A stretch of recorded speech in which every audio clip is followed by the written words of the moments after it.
Come on. No, I'm live. All right, so, well, I'm here.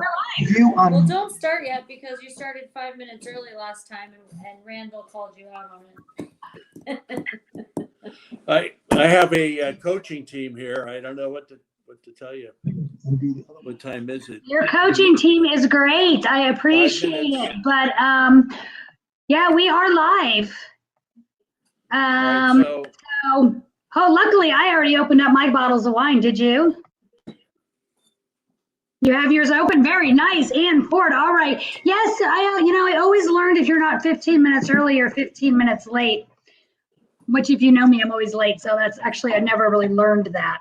But welcome everybody. If you joined us, we're so happy. This is our very first Tuesdays in the Cellar. I was talking to Renee Perry a while ago, and she was telling me a story about back, I don't know if you remember this, Ben, when you guys were all hanging out and you were super poor and you were just chilling. And there was a Tuesday, you decided to have some wine. And I guess somebody sent Bruce into the cellar. He pulled out an expensive bottle of William Salem, I believe. And Renee said, "What the heck are you doing? It's not a special occasion." He goes, "It's Tuesday." Were you there Yeah. for that? Do you remember that? No, but I've heard the story. So I'm not lying. So anyway, so we thought we'd invite everybody Tuesdays in the Cellar. We figure everyone's at home because everyone's sheltered in place. And so why not go in your cellar, wherever it is, under the stairs, in a cupboard, under your kid's bed, who knows, grab out a bottle, and doesn't have to be current vintage. That's the fun thing of having a cellar, and let's open it together. So I know Ben's got quite a cellar. Oh, Ben's daughters are there that I think they must be telling him what to do. Right And, now, they're my technical advisors. Send your technical advisors off with a bottle. I'm sure they already know where they are. Themselves. I'm sure they have. Well, I don't really have a cellar, but I do all the inventory at work, so I raided the library cellar. And Ben, what are you drinking? Well, today I went down and rated I have a 2013 777 and a 2015 Laris Family Vineyard. Nice. For my taste. Okay, I matched you year for year. I grabbed a 2013 Nunez Vineyard and a 2015. Oh, well, I lied. I don't have a 15. I have the 15 Russian River, which I believe was a 90 plus, 92, 93 scored wine. So I got lucky with that one. Anyway. So give me that again. Dan says, look at the camera, not at your screen. Oh, okay. So I'm trying. Look at the camera, Ben. I think Dan was probably trying to be sly by texting that to your daughter, but they were trying to look at the camera. Anyways. So I had to take a sip. I don't know where you are. Cheers. So we're going to talk a little bit about the 13. The 13 vintage. Yeah, Please. no, it happened to be 13 was another drought year. You know, we had quite a few drought years, and it had an early start.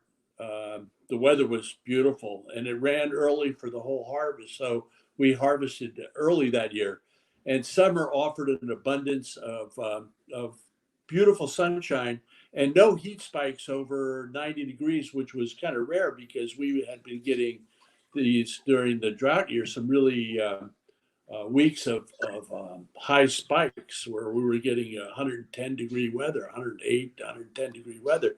This in 2013, it was mild the whole growing season.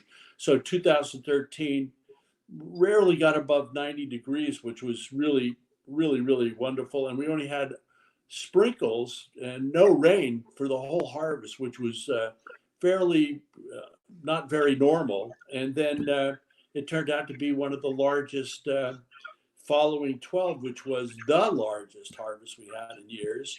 13 was another very large year, which everybody scrambled to find place for it because everything came in so quickly. It was hard to deal with it. So 13. In 12 or in 13? What's that? In 12, everything came in so quickly, or 13, or both? Well, both, but 12 came in the largest we've ever seen, and 12 and 13 was the largest in 10 years, but 12 was even larger. So 13 was an abundant year, and we still have a few of those in our cellar, maybe even in the library. We do have a little bit actually in the library. I like to raid the library and not resell, but actually steal wine back from Papa Pietro's and the Perrys and offer it because you've met me. I love older wines. I think our wines age absolutely beautifully, and I get a kick out of seeing what the wine does as it ages. And 2013 was the year I started with Papa Pietro Perry. So It makes was. it That was even a better of a good year. vintage. It was a great year. So the 13777, which is just a beautiful wine, 13%, just a little 13.2 alcohol. So it didn't get as ripe as some of the years. Kind of ruby in color. You look at that now, it's still, that color is really holding up beautifully. With a very highly, or the aroma is a spice and red fruit. It gets me, it's so good, it ties my tongue. Anyway, Well, on and the my palate, there's unit deep is flavors of raspberry and cola, and you pick up some toast, and that's still there. It's lovely. the Nunez I'm drinking is 12.5% alcohol, so even less. And Nunez always has that nice bright acidity in there, and this 13 still has got some of that nice acidity. Great bright fruits as well. Well, we were surprised by the numbers in 13. All the vineyards came in. The bricks were much lower. The acidity, the titratable acid was beautiful. So these are all around 6.3, 6.4 TA, and that allows them to last. These will last for years. The 13777 is very youthful still. So is this Nunez. This Nunez is drinking well. Let's see the 777. Oh, we had the 16777 last week. 777 is the second of the two clones we do. We do the Pomard clones and the 777 clones. We've got a lot of people joining us. This is fantastic. Alejandro over in Florida. He's our broker with Strategic Imports. He's on here. Hello, Dan's on Alejandro. Jerry's back on from last time too. We love it. Looks like your daughter's on in the other room. Thank you, Simone. I think Simone should co-host one week with us too. That's always fun. And then of course Mike's on. Gino. Oh, this is awesome. Two Ginos. Who would have known? We love seeing everybody's names pop up. Bob's on here. Bob said he had a 1999 last week and it aged really well. Very nice. Holding up. That's good to hear.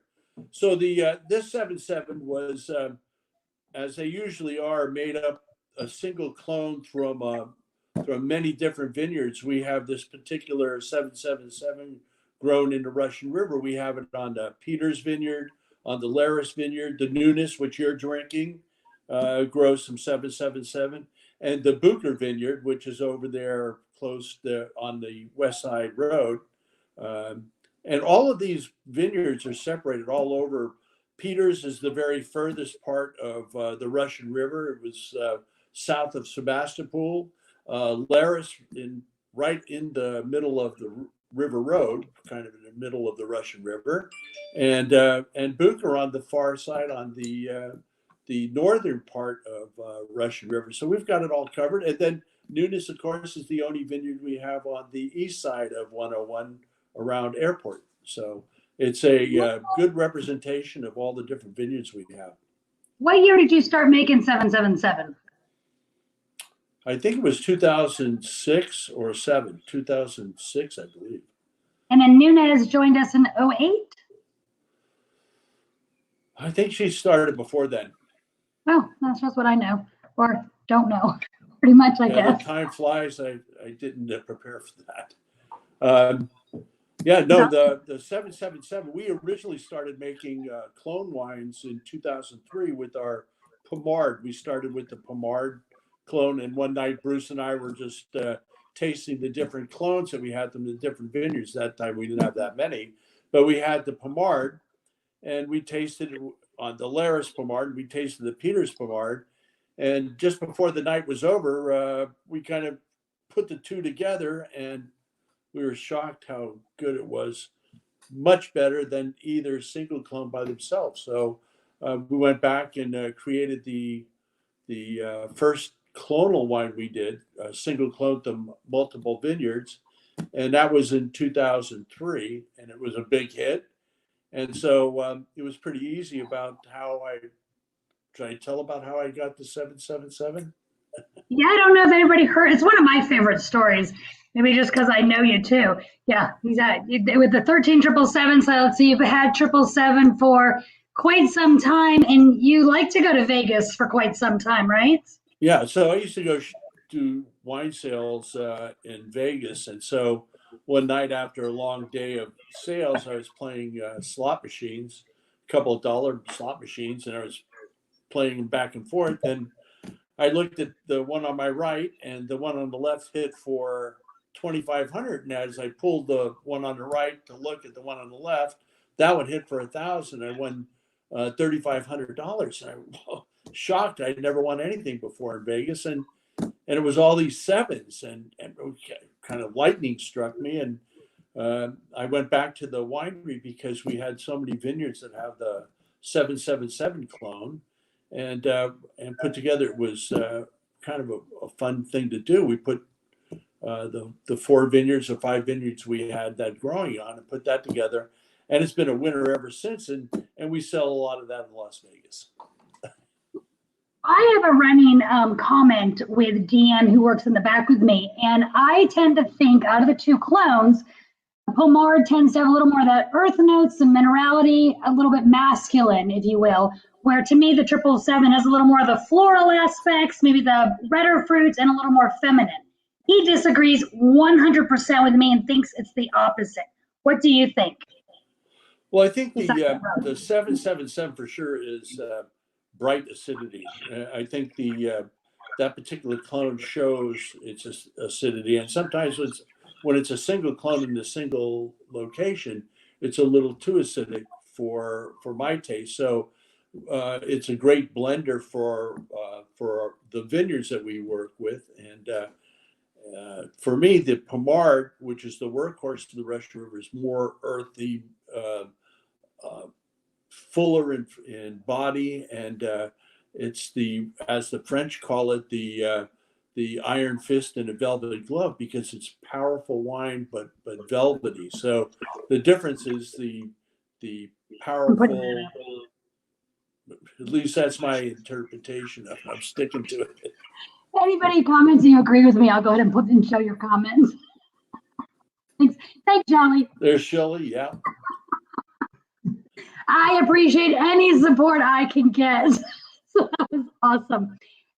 Question for you: do you get 777 and Pomard from every vineyard you pull fruit from, but you only pick the 5 for the 777 and 5 vineyards for the 777, 3 vineyards for the Pomard? But do you pull that clone from all of the single vineyards we work with? No. Some of the vineyards don't grow one or the other. So I get the Pomard and 777, just those 2 clones from Booker, but everybody else grows different Dijon clones, and not everybody grows the same clones, although there is a proliferation of the Dijon clones in the Russian River.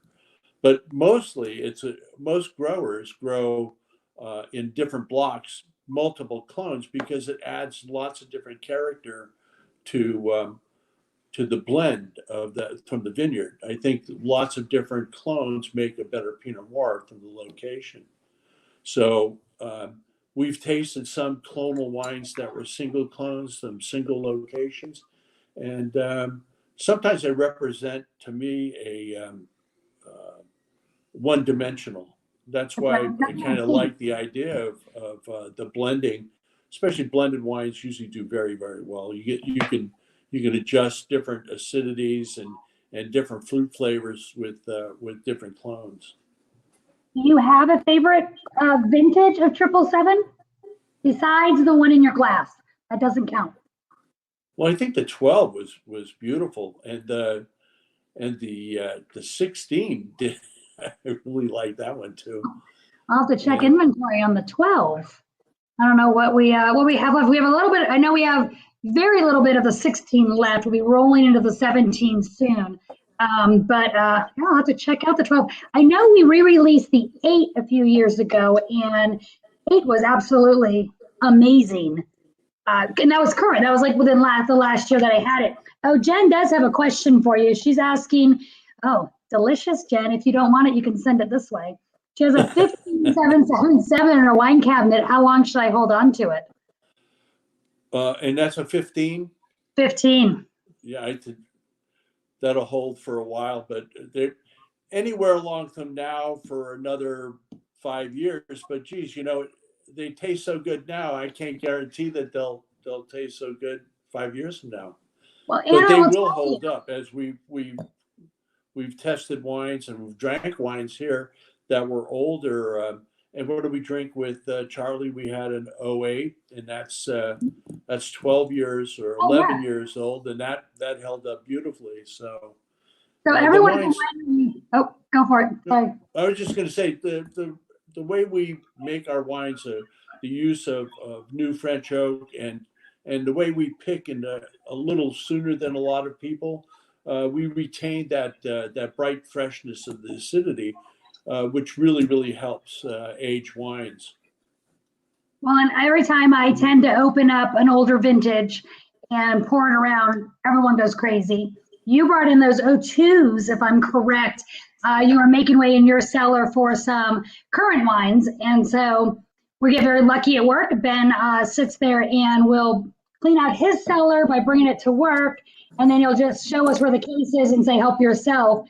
And so we were opening some bottles, and I think I turned around to grab one to take from home, and they were all completely gone. Everybody else had taken the wine. So that was an 02. Yeah.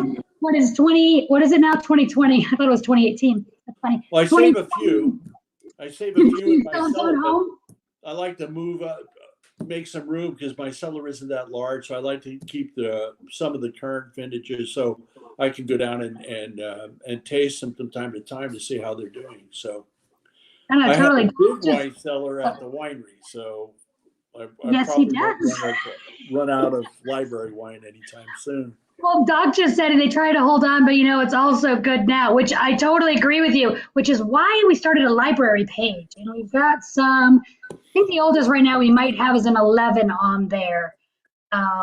But we keep trying to update that because if anybody doesn't know, we make maybe 6,000-7,000 cases of Pinot a year. It's not a lot. And so we keep about 11 to 12 cases of each wine every year. We put it aside for the Papa Pietros and the Perrys. Now the idea is that's for them to drink at their leisure or have for whatever reason. But I like the older wines, so I go back in, I snag them back. So especially as wine club members, when you see your notification emails, I'll always offer extra library wines. We've got that library page on the website too, and it enables you to go and drink your wine now because I'll re-release stuff slowly until they tell me to absolutely stop. Matt just said he did a 9, 10, and 11 vertical last year at 777. That sounds fun. Well, that sounds a lot of fun. How did you like it, Matt? What did you think? Comment back in. Did you have a favorite from those years? Because if I'm correct, 10 and 11 were really hard years, right? Hard in the vineyard? Yeah, 11 was a difficult year all around. I mean, it was a wet year also. So it turned out to be one of the more difficult vintages that we worked with over the years. But we've had some really good years where we didn't have to do much of anything. And the wines turned out beautifully. Well, and the tough vintages tend to, if you consider it to kids, they have tough high school years, but they really blossom as they become adults. So while it may be we got a little romance going on here with Dan and Karen, that's very sweet. When it's a harder vintage year, the wines tend to me age phenomenally well versus the easier years. 12 is still drinking well, but I'm always wondering if 12 is going to be as age worthy as 10s, 11s. 15s, some of these harder vintage years. Well, for us, some of the vintages, since we're we're basically a Pinot house and just work with Pinot.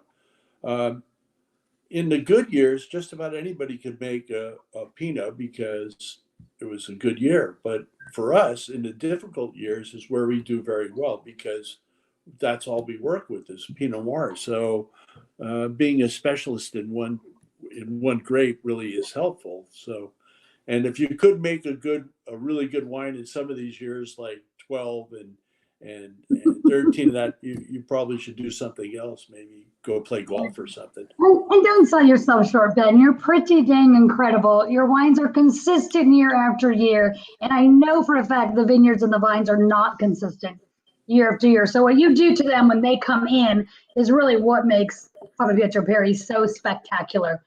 Well, I've got a great team to work with. Both of my guys have been with me for, 13 years now. Yeah. So that helps with our consistency for sure.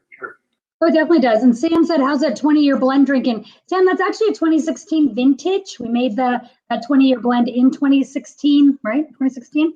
So you've got plenty of time, which is fantastic. But drink it now. Drink it on a Tuesday. Isn't that what we're talking about? Yeah, and then, the 17 Russian River did well. Also. Oh, 11 was the favorite of the vertical.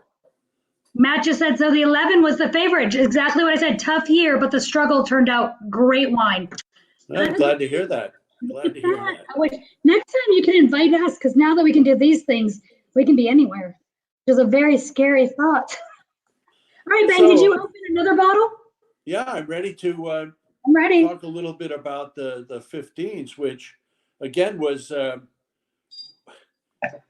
15 was the reverse of 12 and 13. It was one of the smallest vintages we've dealt with.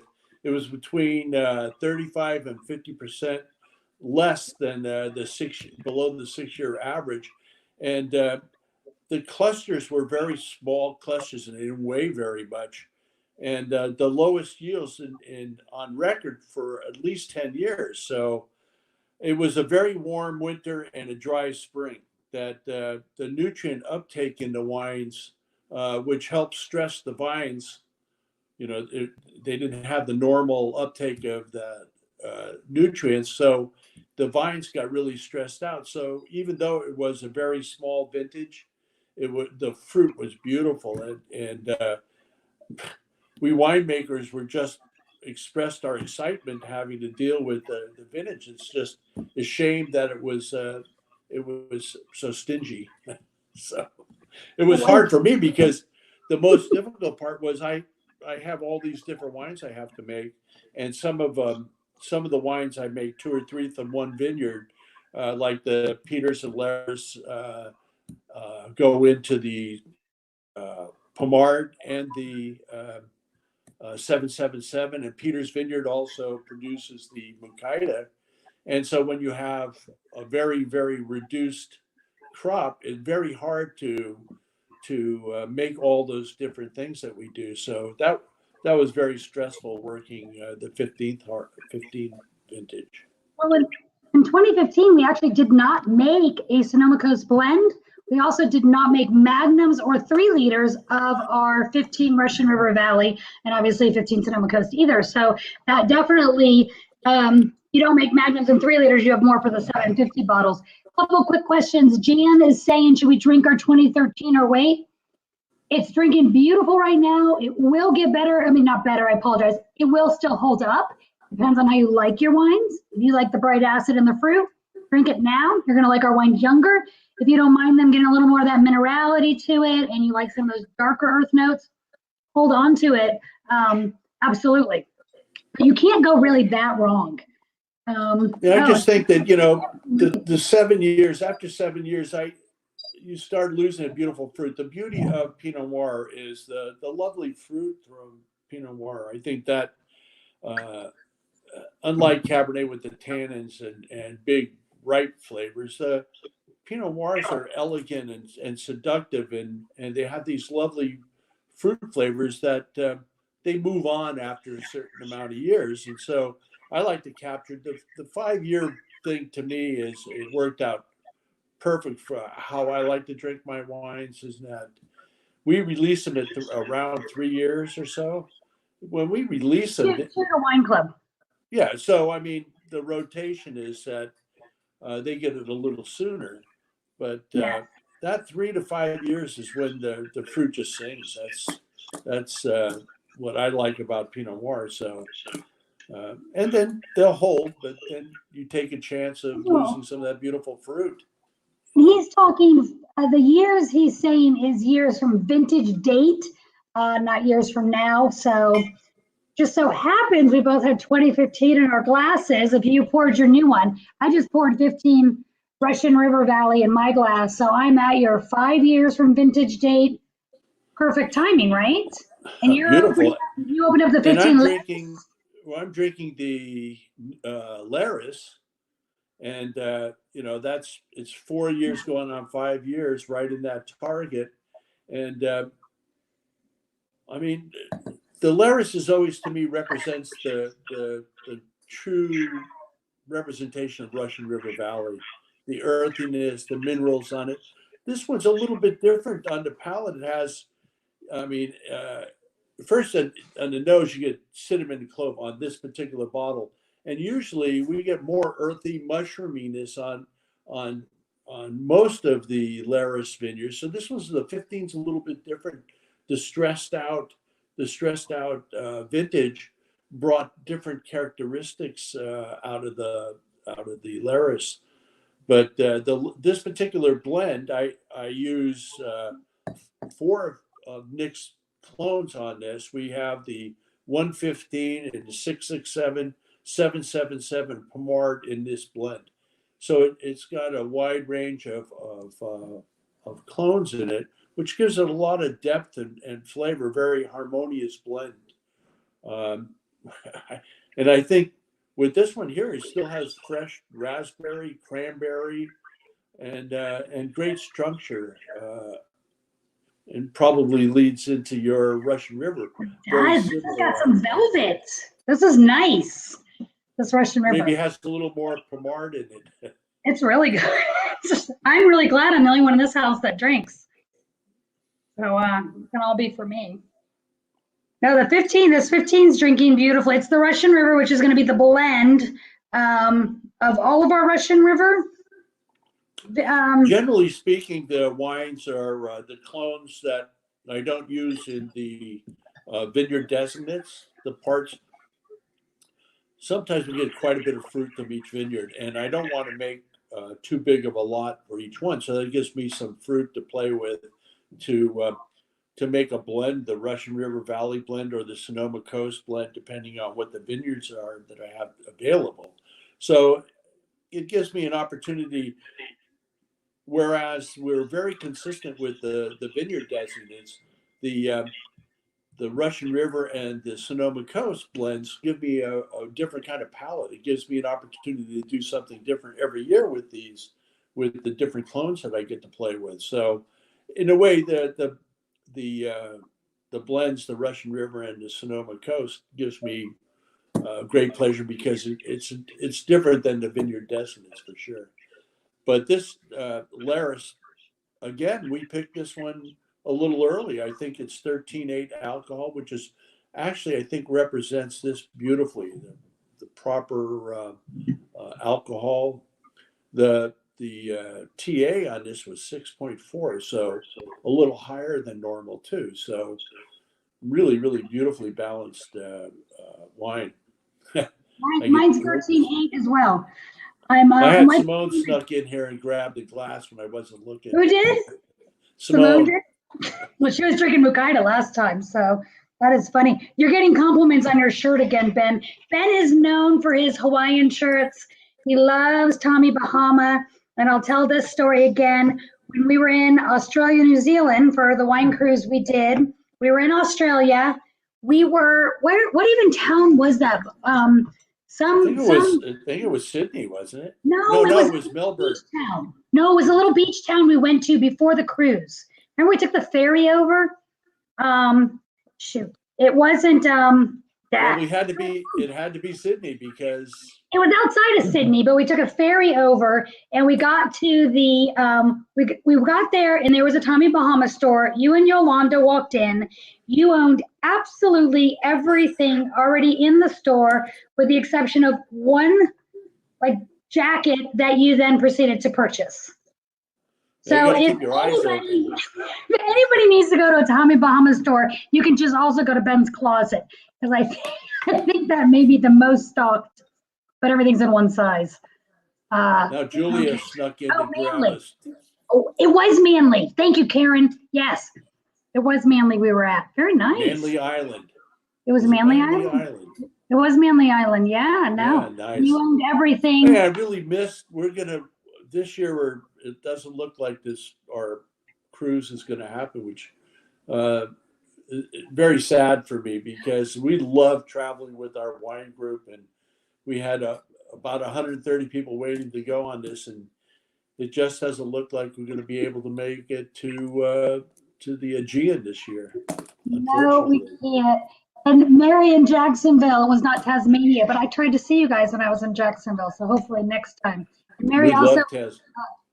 Tasmania was fun. That was an interesting. Yeah, watch the Tasmanian devils eat some kind of animal. We saw bones those. and all. Mike's asking, are we thinking of wine trips other than cruises? Well, at this point, who knows? We've thrown around the idea. Travel's going to be tough. Yeah. Well, we do river cruises. We've done river cruises, which is more not really a cruise. You spend more time on land. You sleep on the boat and you eat on the boat, but basically you're just land travel. And we've had some really great land travels on river trips. Well, you also said you eat on the boat and you sleep on the boat, but you know what else we also do on the boat? We drink on the boat. Well, we have our parties. No, we get to visit all these great wineries wherever we travel. And then, although when we were in Bordeaux, we drank a lot of young Bordeaux, and when the buses got back to the boat, everyone was happy to get back to drinking some Pinot. Change the balance a little bit. We gift the wineries we go visit out and about some of our Pinot too, which they're always super, super excited about. It's fun. Wine is fun. Wine is so much fun, brings people together. And it's absolutely fantastic. I love it. Well, I think we are about time to wrap it up. It looks as though I'm getting the signal over here. We are so happy everybody came and joined us. We're going to be doing this every Tuesday at 4. Every Thursday at 4, we're going to open up scheduled wine, more of our current. Oh, you have 2 different glasses. I have 2 different bottles. Look, I didn't drink that much. No, so Thursday, we hope to see you Thursday at 4, same time, same place. We'll be opening up the 16 Russian River Valley and the 16 Sonoma Coast, going over the blends. And then we did send out an email and or on our website. You can find information about our tastings today, our tastings on Thursdays. We're also going to do a Zoom tasting where it's going to be a little more interactive, we hope. But that is going to include 4 different of the 16 vintages. And the Zoom tasting is on Saturday, April 25th. So the idea is, if you already have the wines, would love you to join us. If you have some wines and you want to join us, either way. Oh, there's Simone. Cheers. Simone and I want to travel again. Anyways, we look forward to seeing you guys on Thursday for Pinot time. And cheers, Ben. I don't know which direction you are, but cheers and cheers. Cheers. Cheers. Oh, I guess cheers over here. Thank you, everyone. Thank you. I think I'm ending it.